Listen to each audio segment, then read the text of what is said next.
I played Sims religiously. The best thing that ever happened to me. It's really this optimistic take on reality. It touches every generation. How many bumps did you guys have on Sims? Every urinal that we added to the game was made by a woman artist. How do we gather reference for this? Is it appropriate to sneak into the bathroom? Anytime that we have to animate a yawn, it is torture. You just got the animators yawning. Did you test it with cats and dogs? Ask their opinion. I was thinking a dog whisperer. Rosebud, move objects on. Was that intentional? Cheat codes a lot of times are based on...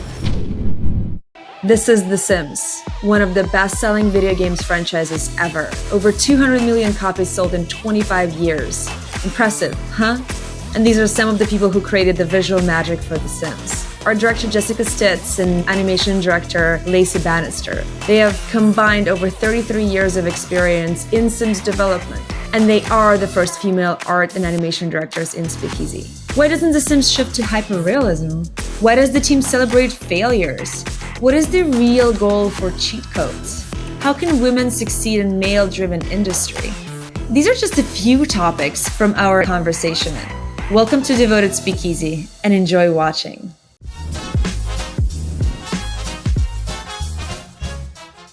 Lacey, you've been in The Sims for nearly 20 years. What has kept you inspired throughout that journey? Yeah, it'll be 20 years next month that I have been with The Sims. And I think a couple things when I get asked this question, there's always a brand new challenge, I would say. I started working on Sims 2 and Sims 3 and a couple console projects and Sims 4. And I feel like with every iteration of our products, every new theme that we come up with, the first thought in my mind is, well, we haven't done that before. Or, we've done pets for multiple generations now. And for Sims 4, when we released pets, we were continuing to evolve and push the boundaries of how the characters portray and move and interact with other characters on the screen. So yeah, it's really kept me very engaged for 20 years. Beyond that, though, it's really the people that we work with. It's really, really special.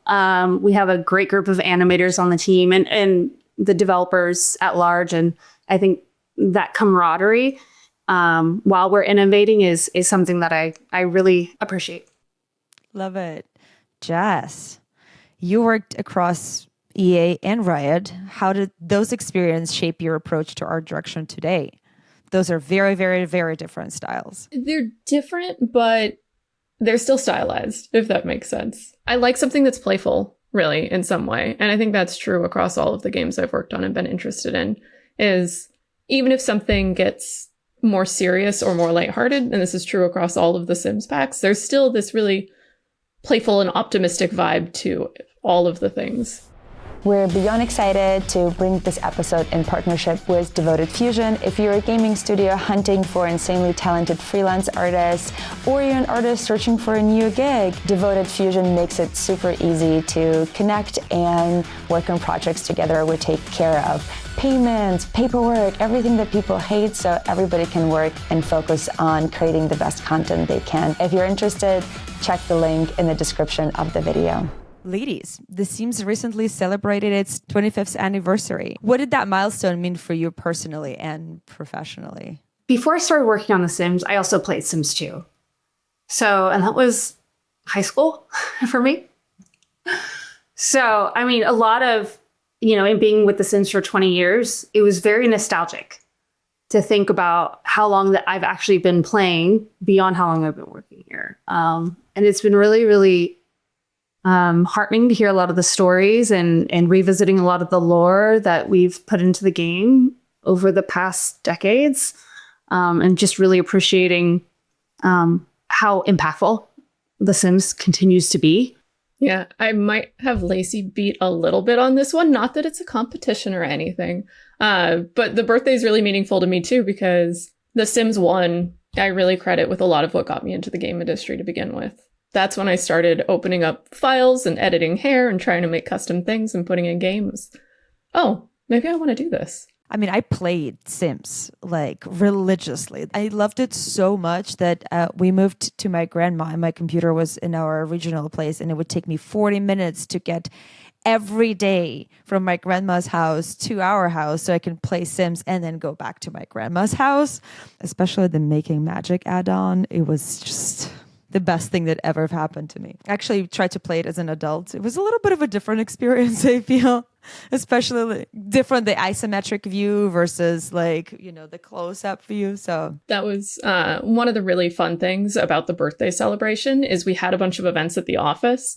And at the Redwood Shores office, we actually had consoles set up where we had Sims 1 and Sims 2. Did you get to play? Yeah, we were people playing it. We were backseat driving, trying to get people to drown Sims in a pool or something like that. And it was just funny having a bunch of devs being like, oh, that's how we used to do it. Did all the codes, like cheat codes work, like Rosebud and like move objects on and all of those things? Yes, but not everyone could remember how the codes worked. So there were people Googling while we were playing, how do you put in Rosebud multiple times? It felt like it was, I don't know how about you ladies, but for me, it was giving me, that feeling of being a child that all of a sudden found like $1 million somewhere in the alley, and now they can spend it on everything that's the feeling I had when I had the Rosebud !! All of that stuff. So I don't know. Growing up poor, I felt like that was kind of the extra thing that was missing in my life. So I'm really, really grateful for all the cheat codes. I don't know. I'm always curious, was that intentional in the game, or it was just like somehow just got into it? Because we didn't have internet. Like it was a word of mouth. Like somebody knew that there were cheat codes. Like there was no other way to know this information. I can't speak to the original ones, but I know that cheat codes a lot of times are based on what devs need to do in order to test the game quickly. So when we're going through and we have cheats that we're using, there will be moments where we're like, wait, this is really fun. We have to make sure this is player facing in some way. The Sims 4 has a cheat code that set object as head. That was exactly one of those. Not that we really needed to test setting objects as head, but it was a fun one that we knew we had to keep for fans. Lacey, you said you played Sims 2, but I think you worked on Sims 2 as well, right? Maybe on the add-ons? Yeah, so when I first started in 2005, my very first gig was Sims 2 console. And so there were a few of us who graduated at the same time who all came from Ringling College of Art and Design in 2005 and started within 2 weeks of each other. All of us are still here on The Sims 4 today. So there's at least 3 of us. Do you need help? Are you trying to escape and you don't know how? Just make me a sign. Not at all. In fact, funny story, a colleague of mine were sitting right next to each other and in one cube, just tight right next to each other, right? We were all piled in on our first gig. We were also... If you're trying to escape, just if this is the sign. And we are we're still close colleagues and friends to this day. So that does say something. Oh, so you guys still work together? We do. Are you still in the same cubicle? No, not today. Although it feels that way when we're on Zoom calls at times, right? Like, what is space and anymore? But did you ladies know back then in 2004 or 5 that it's going to be such a cultural phenomena? Like, what was the feeling? I knew I was really excited about what I was doing. I was keyframe animating, but I was also still learning at the time. So I was like a sponge, just absorbing all of, my mentors, guidance and learning from the rest of the team 3D Max, which I had not had any exposure to in school. I was purely Maya-based. So a lot of what I was doing was learning at that point, but I don't think I truly appreciated at that time the project and the product that I was working on. I'd say it was the same way for me because it was my first job in the industry was working on The Sims. And the very first thing I had to do was model a sponge. And you don't think about how big and the entire scope of the project until you've been with it for a while. Model a sponge. Mm-hmm. We make some very mundane but interesting things. Speaking of that, I'm actually curious, like from art perspective, what do you believe is the secret behind The Sims' enduring success and still being relevant over so many years? I think some of it's the willingness of it to evolve. If you look back at The Sims stylistically, it's changed visually, but a lot of the heart stays the same. Like I was saying before, it's really this whimsical, optimistic take on reality. which when you look back has really lived through a lot of change in our culture and society, but there's still jokes that we made in the first game that we keep bringing back, and they resonate. And which jokes? Tell me. Let's see. Constant references to llamas, grilled cheese sandwiches, death, making sure that you can still do that if you want to. Lacey, do you want to add anything? What do you think is the secret to everlasting success of Sims? I think The Sims is very unique in the fact that it touches every generation, right? And in 25 years, I was playing, my niece is playing, and now the next generation of players are coming on and playing the game, and they're finding their own ways to connect with the performances. And I think that's it, is there's an emotional connection aspect to building or creating these lives, and our players really resonate with that. And so I think that's something that's been really unique for the Sims, and something that I haven't seen to the same degree with other products. What do you think is the core visual elements that define the Sims iconic look? It's hard because you go back to Sims 1 and it's hard to see some of that through line all the way with how much visual development there's been. But it's still The Sims, if that makes sense. So much of it is based on these characters and how involved they are with their environments. I almost think it's, to make Lacey speak about this, it's more about how much they're interacting with the world and the stories they're telling through it. On the animation side, we have our animation styles really exaggerate what we call exaggerated realism. And because we speak in Simlish, right, our body, our actions are really pantomime based.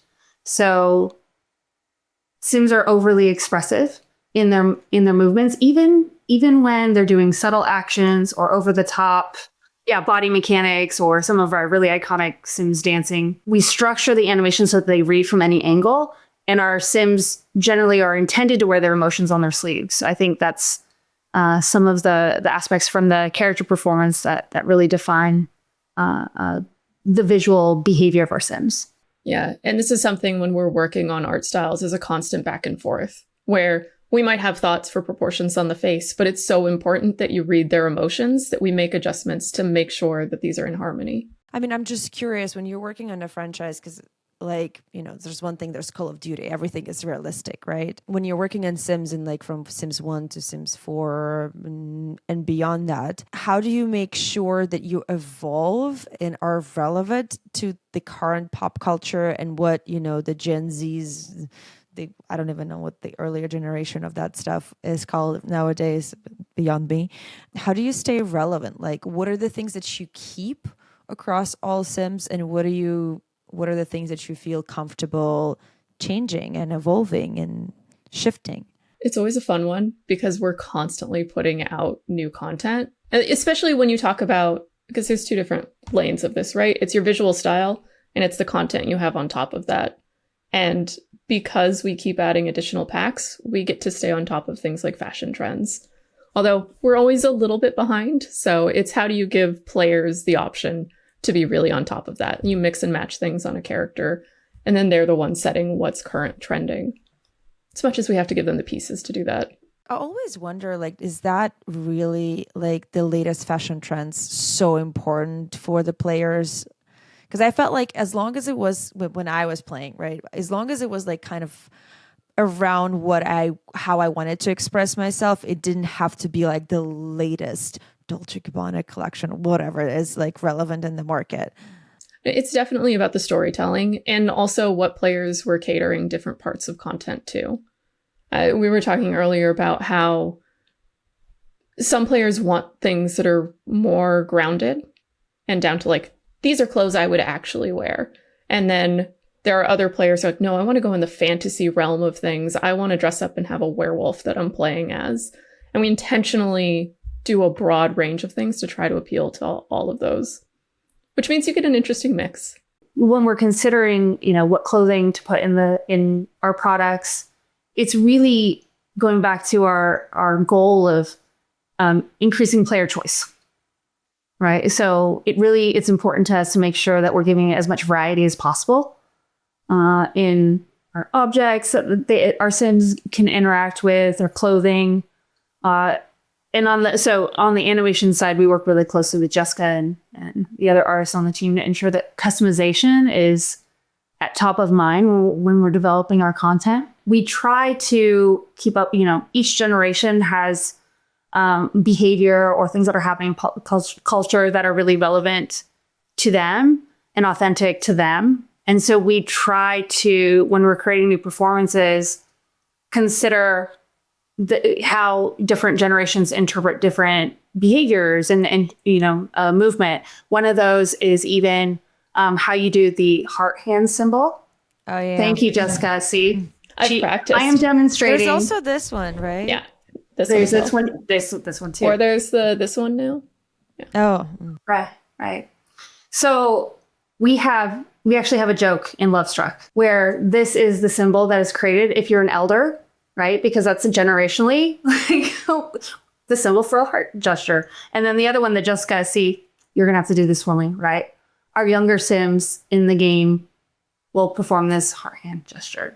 And that was really intentional because we wanted to, it's just a small way in which we are really trying to infuse the behaviors of multiple generations of the product. So nothing stays the same. There's no core pillars that stay across all Sims. Everything is always changing. I wouldn't say that. We're speaking more to the updates of it and how we have to have it evolve. We don't want to stay grounded and it's always this. There are some constants, like it always has to be grounded. And this is something that's really been important for us, is it's an exaggeration, but it's still based on your real life experiences or the challenges that people are facing day to day. And those are more the pillars that really carry through. But it has to be optimistic. So I know this isn't talking about visual style as much, but it's such a core part of the heart of it. Yeah, I would say it starts to speak to like the tone of the Sims, right? And like our pillars, our values, and what we think about, regardless of what theme of content that we're creating, right? It's how we perceive, our world. The Sims world is very, it's aspirational. It's grounded in optimism. And we really need to balance that with being authentic to certain types of situations or experiences that we're creating for Sims. Like we want them to feel real, but also what does that feel real? What is real in the Sims universe?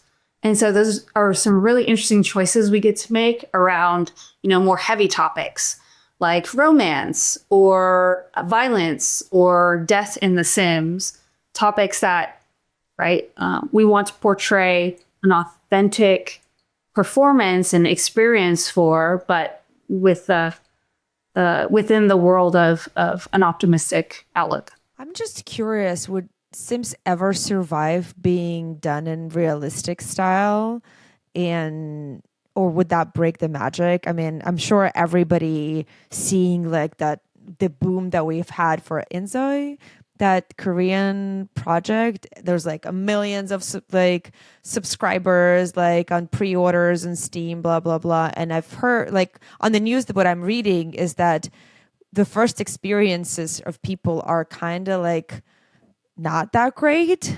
And I haven't played it myself, so I'm only going from what I'm seeing on the internet, which is like you kind of get all those cool new styles and all perfect textures and everything like super top notch. But then you see those really realistic characters and they're just like walking from a room to a room, and it almost feels like you're watching someone and they're not as interactive. So it feels like this kind of like, what's that Black Mirror simulation stuff? I don't know. What's your take?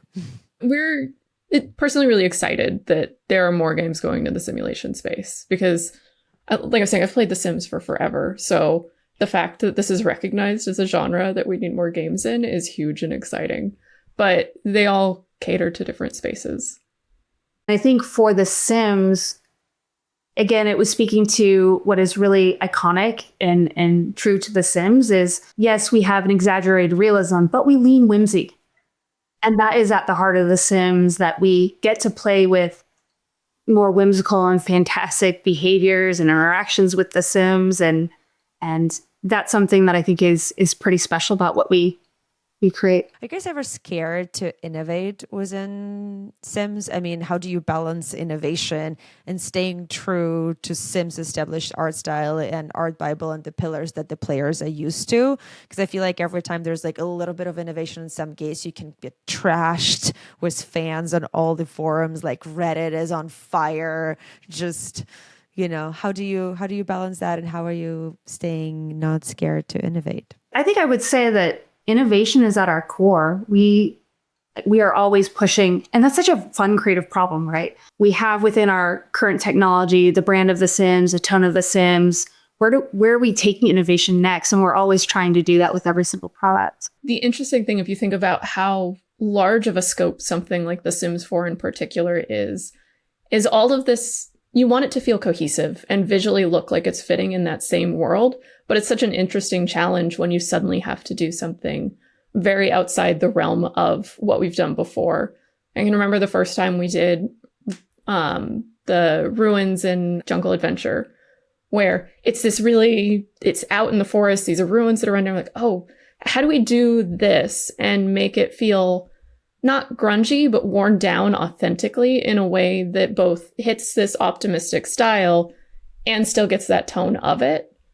So they're exciting challenges that we keep facing, but we just keep growing on it. Innovation, I think the team gets super excited whenever we have the opportunity to really push the boundaries of our existing animation systems or foundational technology. One recent example of that was Ranch Life, where we actually released the next generation of horses, and the team spent months in pre-production. We went to a local ranch, really studied not just the motion of horses, but their personalities. And we knew that what we had done on Sims 3, we were stepping on the what is the saying? The shoulders of giants. Really taking what they did and expanding that in a way that we hadn't provided our players before. I think that's a really important note of one of the things we always benefit from and love is that there's so much history of what we'd made in The Sims. We've done so many different things. So the number of times you're in a conversation about doing something new, you talk about how you did it in Sims 3, how you did it in Sims 2, but in the same breath, how do we make this better? What were the limitations we had before? Now there's new tech, or we have new ways of thinking. How do we improve this? You referenced that a couple times already, what you did in Sims 3 versus what you did in Sims 4. Is that two different engines? So there's no work from Sims 3 that is applicable to Sims 4. You had to rebuild it from the ground up. Like, how's that work? Great question. We actually have access to a lot of content from previous Sims products. And so for us, it's really important to balance where we can take inspiration or mix and match pieces from content that we've done previously, but also make sure that we're providing a brand new experience with that next release of that content. So we do have access to a lot of that content that we use very judiciously when we're repurposing that form to create brand new authentic behaviors. A classic one is beds. That's one of the most complex things we make. Is you've got two different characters interacting with it. You've got the sheets that you have to move up and down.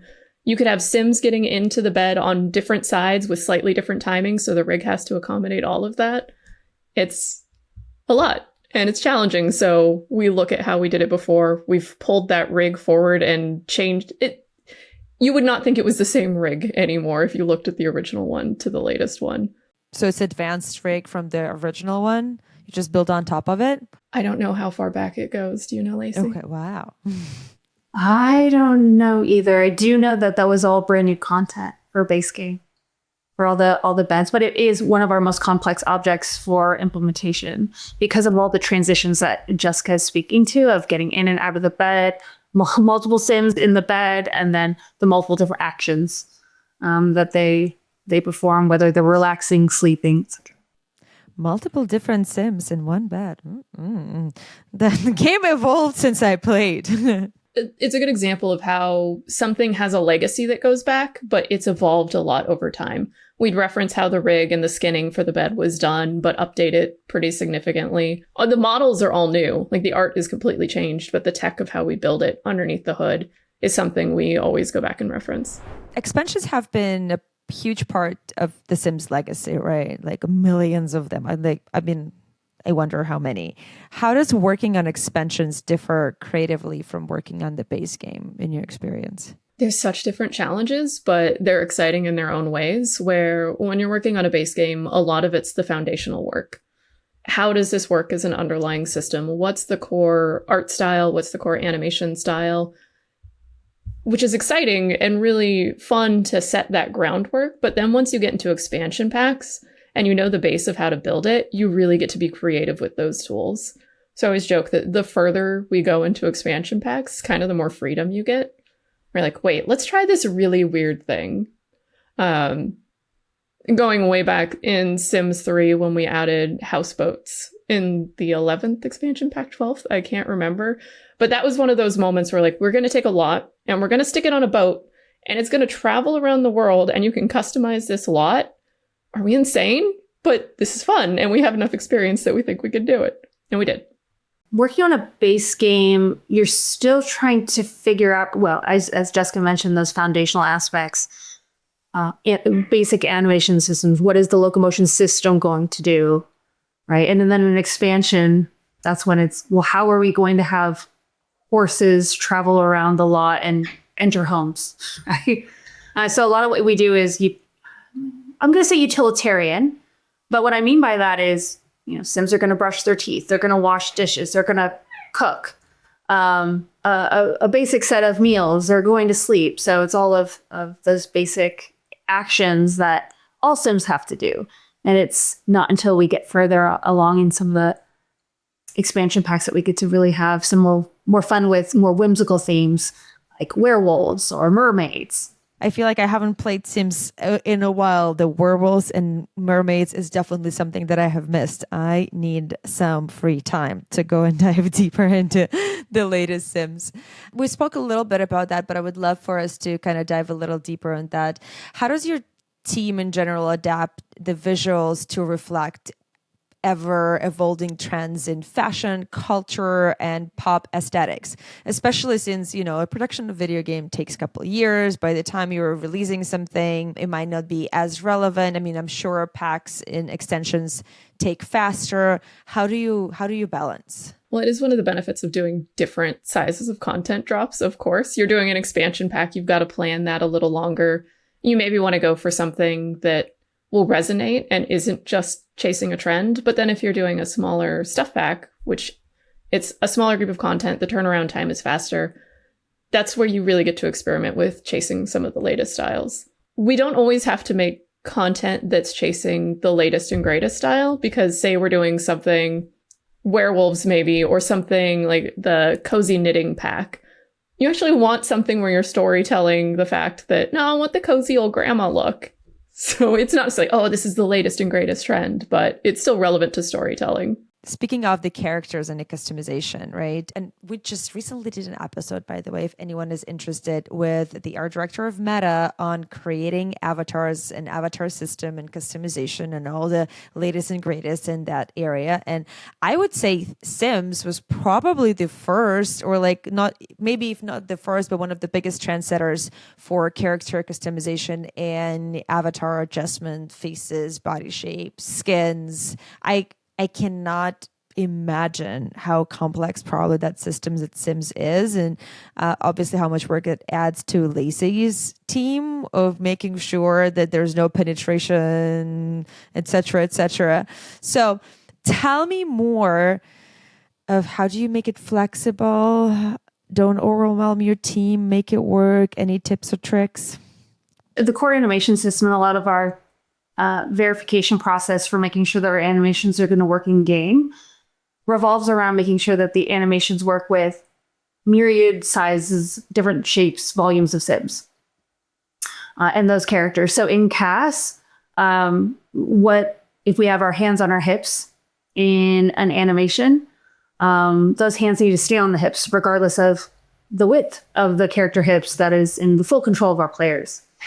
So we have animation systems in place that relative IK to ensure that the hands move with the hips. We have systems in place that help us do that procedurally, as just a single example of that. But as far as the dependencies between animation, character, design, our tech art groups, it's massively dependent on collaborating with one another, because small changes to physiques or new characters that we're creating could possibly impact all the animation content that we have in the game. And right, we try to avoid that with the decisions that we're moving forward with. So it's a pretty collaborative environment.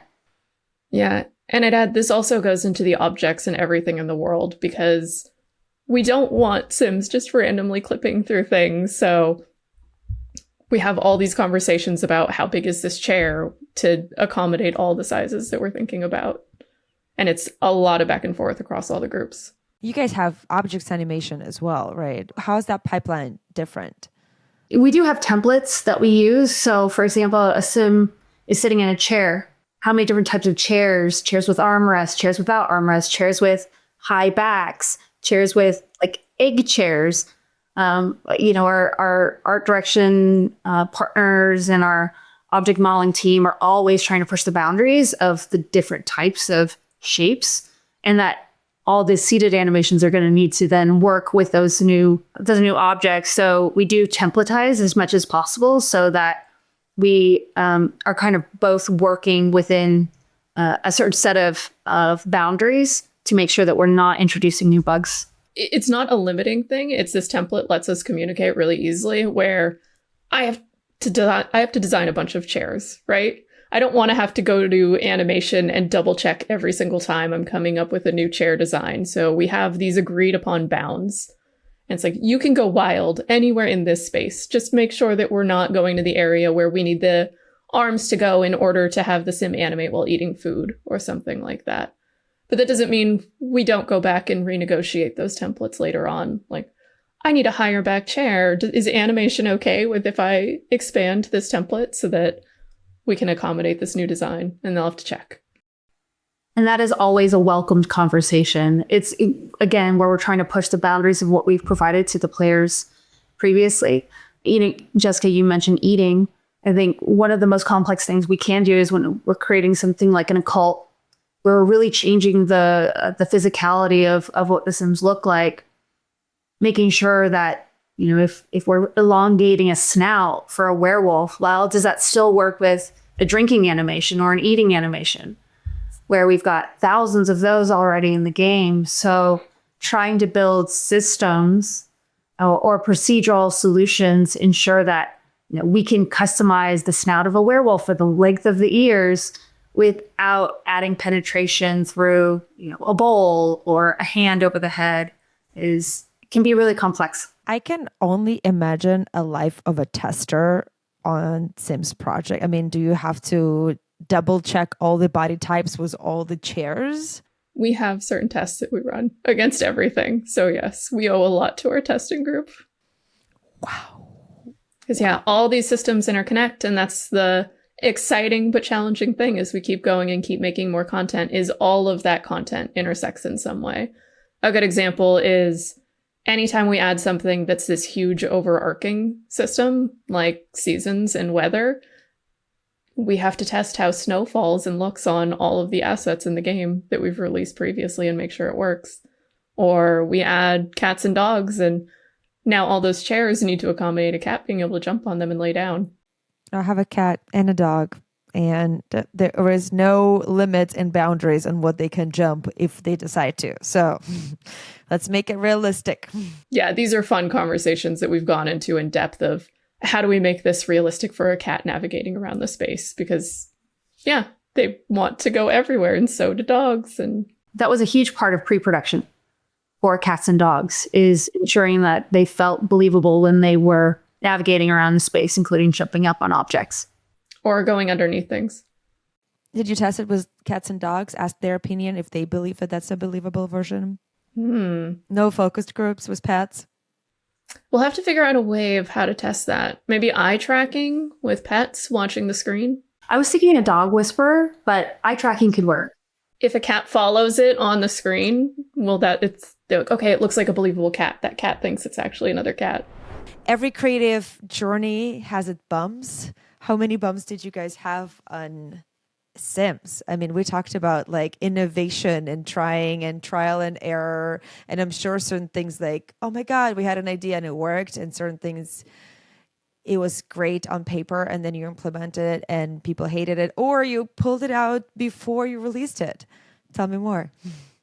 I have a fun, very specific small note on things that we tried and kept having to retry is whenever we have to touch on something that's kind of disturbing potentially in real life, vomit, cat poop, all of that stuff, we actually have to spend a lot of time testing how to make this not too disgusting. So we had versions of vomit in the game that were a little bit like, you can tell a little too much at what that is. This is making me uncomfortable, and had to scale back. Along with innovation is this iterative process where you try something, it doesn't work out over and over and over again as you start to hone in on what is working. So there are many examples of that for me in my own personal career of trying something and getting feedback and being mentored through it. And we celebrate failure in that sense. Like, it means that you're learning and you're growing as a team. And I think that that's something that, just helps us all evolve as we're moving forward in our careers. Now, I'll tell you my fun story about how I've made so many toilets in The Sims, including the talking toilet. But one of my favorite aspects of this is in Sims 3, every urinal that we added to the game was made by a woman artist, which was hilarious because I was fairly fresh out of school, so was the other artist, and we hadn't actually seen one in person. So we're sitting there like, how do we gather reference for this? What is this thing? Is it appropriate to sneak into the bathroom to take a look at these? And it was just a fun thing. I don't know exactly how it ended up on us, if we were just the ones available and we claimed it. Thinking back, we probably were like, yes, give me that. This sounds hilarious. But I recently, in the last couple months, found out that the engineer on that was also a woman. So she got into the etiquette of like urinal etiquette and how to make that on the simulation side. So just one of those fun moments of the weird, mundane things you end up making on The Sims. I'm just curious if Lacey was the one who worked on animation of those things to make sure. That's funny. I may have been. I think I did the clean the toilet animation from base game. So I tangential. Yeah, the animation you worked on was probably used on the urinal. So yes. I could hear my mom saying, well, like, you can animate the cleaning of the toilet. Why can't you just do it? All of those home chores. It is the fun things about making The Sims is you're like, what? Fans are really excited about us adding a washer and dryer and doing laundry. Do you really want to spend your time doing? Yeah, no, you do. You want that real life storytelling. I don't know. Like, as a kid, I remember I had all of those, like, washing, like actual plastic washing machines, and like the kitchen and cooking, and like in my imagination, I don't know, I had a lot of fun. Now doing that actually in real world, that's a different question. Mm-hmm. Yeah, my laundry is currently sitting in the dryer unfolded after 2 days. Yeah. Reality. Lacey, any stories you want to share? One of the animations that animators despise doing is any time that we have to animate a yawn, because it is torture to animate a yawn and get in the mindset of being tired. You just got the animators yawning. Like, I know that when I've done that in the past. I just want to yawn right now. Right. So just thinking about yawning for 2 days straight, which is kind of funny. I think our equivalent is we'll do some of the art reviews right before lunch a lot of times. And it's only saying good things about the artist when they make a new food model, and it makes me so hungry. I'm like, guys, my stomach is growling. This is really hard. Good job making this grilled cheese sandwich look so delicious, but also now I need to go eat food. What is the thing that your team created that you're the most proud of? I mean, the medical wearables was one. Like, whenever we do one of these really inclusive items, and this one was huge for me because I have a best friend that has to wear she's got the patch on her arm. She's always got to have it on. And seeing that in game was just exciting and felt like, hey, look, see, this is fine. This is normal. And she does a great job showing it off. So whenever we see someone design a character and proudly have that as part of it, just, it's all those warm, fuzzy feelings. We made it so all of the clothing could be worn despite like the body frame underneath it. So originally there was this break where you made clothes that were either for a male sim or a female sim. And it was a huge investment to go ahead and make it so that was no longer a limitation. And that's something I'm really proud of Maxis for really investing in. I think on my side, whenever and this happens so often, we will ideate a concept for an expansion pack and, put all of our efforts into that and then release it out into the wild. And then the feedback from the players on what they do with that content is beyond what we ever intended that content to do. So, for example, we just released Life and Death, where we knew we wanted to expand Life and Death gameplay. And so on the animation side, we were considering, how do we improve the ways that Sims grieve, for example. Up until then, whenever a Sim died of the game, all Sims would just bawl. It was just very flat emotion. And so we really took the time to understand, well, we want some Sims to be stoic, or we want some Sims to be awkward and some to tell jokes. Because those are all real ways that humans interact when we're dealing with like a really, really deep emotion like that. So that's just an example of some of the types of thought we put into Life and Death. But when we released that, we were getting feedback from players that they were, living out last words with family members who they never got to have attend their wedding. It was really, really powerful that and humbling. I would say that's the word, humbling, that what we were doing for a video game was resonating with people in their real lives.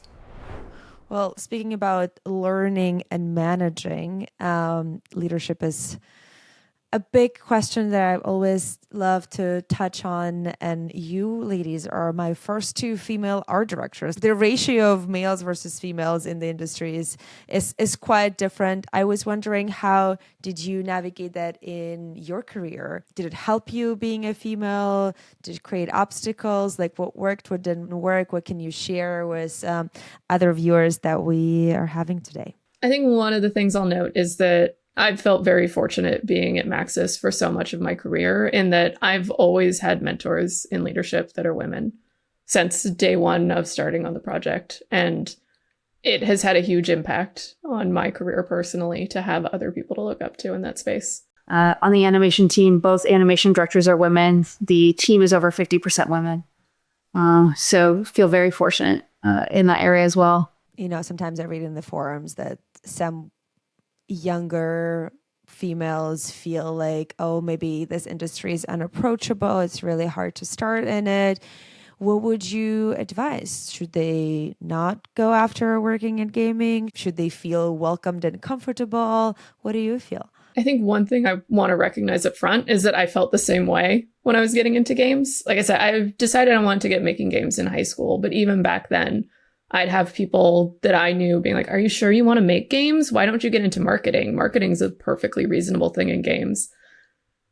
And I even had a point where I was like, maybe I'll go by Jessie instead of Jessica on my resume, so people don't know until I actually start talking to them. But then once I put myself out there and started interviewing, I at least didn't personally run into that as soon as I got in front of people and started talking to them. Yeah, I think it's interesting. For me, it's go for it. Starting out in this industry, I was personally fairly naive. I really didn't put too much weight on the fact that I was a female. I just had a goal, and was very lucky that many of the teams along the way have also had women on them. So I never felt the odd man out. Or woman in that sense.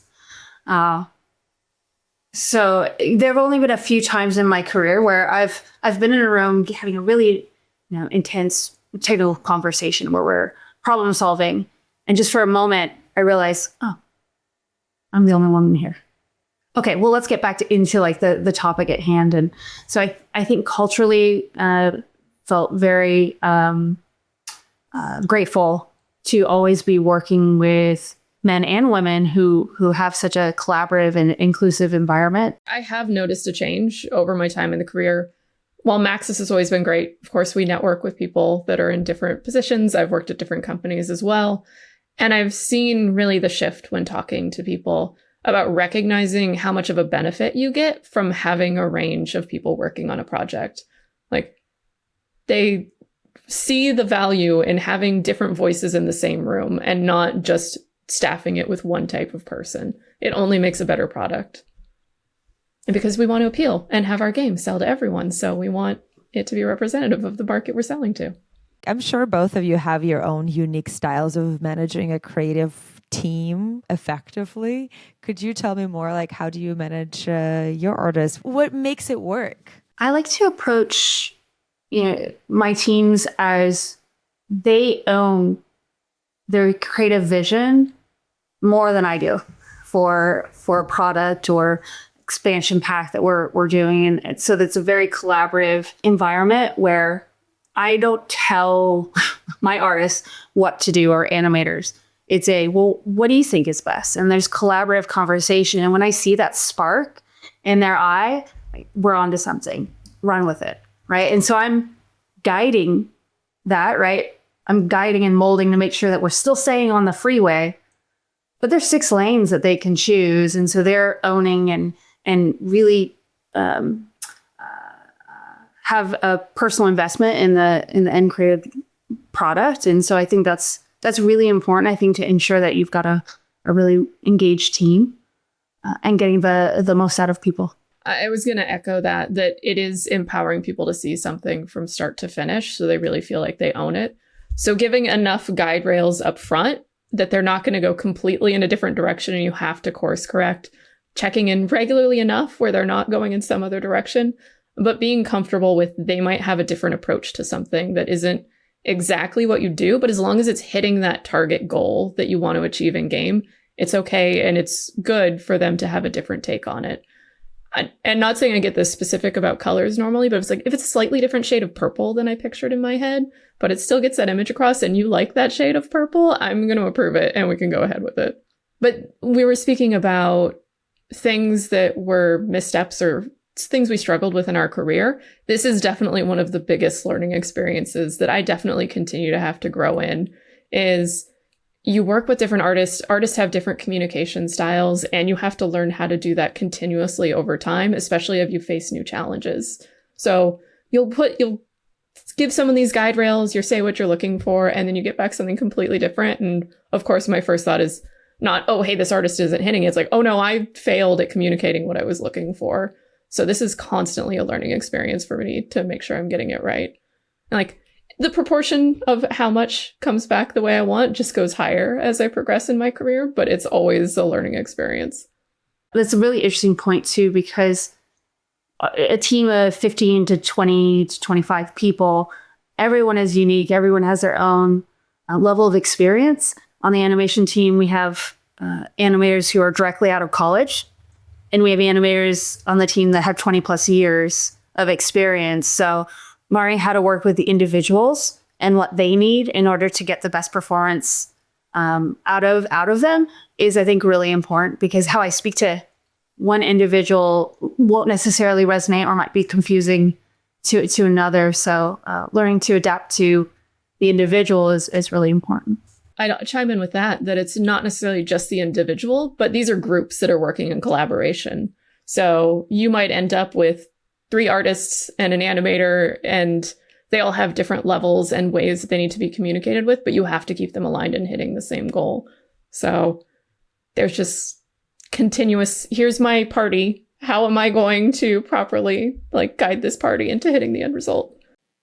I love how fired up you are when it comes to leadership and managing your team. I could see that it hits those parts of your soul, things that you have to do every day. And it's a constant, probably never ending Victory and struggle. Well, at least speaking from my personal experience. Quick fire round. I have a few questions for you, ladies. Super simple. Answer first thing that comes to mind, nothing provocative. What styles of animation or art inspire you outside of gaming? I'm really into photography right now. This is sad, but I just spend a ton of time on Instagram and Pinterest. I would say cinematography and fashion, costume design. Is there a type of a character or asset you would never, ever create for The Sims? Man, it's hard to ever say never on anything. Anything that is derogatory or not inclusive to someone else if they saw it. Anything that would not fall within the pillars of our product, our universe, is probably something that we would avoid. Anything that pops in mind? First asset? Decapitated heads. Wait, now have we ever done what's the flying horse or the horseman with the chopped off head? See, I can't say never. I think that to that point of anything that crosses the line of what violence is in The Sims, right? If it's too violent, right, or actually, falls outside those boundaries, that's something we would absolutely avoid. Yeah. And of course, ESRB ratings come into things as well. So probably not going to see any cigarettes. So we have bubble blowers and then we have juice.